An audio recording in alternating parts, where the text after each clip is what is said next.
পশ্চিম মেদিনীপুরের গড়বেতা, আর এখানেই লুকিয়ে আছে ওয়েস্ট বেঙ্গলের গ্র্যান্ড ক্যানিয়ন গঙ্গনি। প্রকৃতির হাতে তৈরি এক বিস্ময়, যেখানে লাল শিলার ভাঁজে ভাঁজে লুকিয়ে আছে হাজার বছরের গল্প। শিলাবতী নদীর তীরে হাজার বছরের জল আর হাওয়ার ক্ষয়ে গড়ে উঠেছে এই অনন্য শিলা গঠন।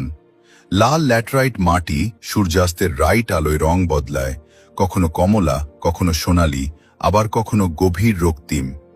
গঙ্গনির ক্যানিয়ন আসলে এক ধরনের অ্যারোশন ক্যানিয়ন।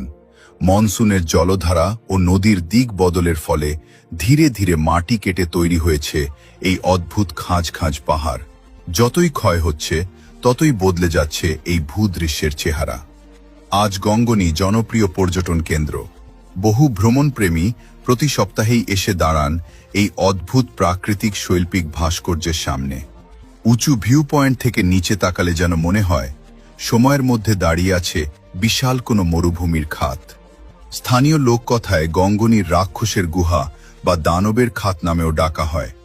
একসময় আশেপাশের গ্রামগুলোতে এই স্থান নিয়ে বহু রোমাঞ্চকর গল্প প্রচলিত ছিল। যদিও তাদের ঐতিহাসিক প্রমাণ নেই, তবুও গল্পগুলো এই স্থানের রহস্যকে আরও গভীর করে তোলে। গঙ্গনি পরিবেশ প্রধানত শুকনো। গড়বেতা রেল স্টেশন থেকে গঙ্গনি ডাঙার দূরত্ব মাত্র কয়েক কিলোমিটার। ভোর কিংবা বিকেল দুই সময়ই এর সৌন্দর্য অন্যরকম, তবে খাড়াই অংশে নামার সময় অবশ্যই সতর্ক থাকতে হবে। গঙ্গনি শুধু একটি পর্যটন স্থান নয়, এ এক ভূতাত্ত্বিক বিস্ময়, প্রকৃতির হাতে আঁকা এক অনন্য শিল্পকর্ম। সময়ের স্রোত বয়ে যাবে, আর এই লাল শিলাগুলিও তাদের রূপ বদলে গল্প বলতে থাকবে ভবিষ্যতের ভ্রমণকারীদের।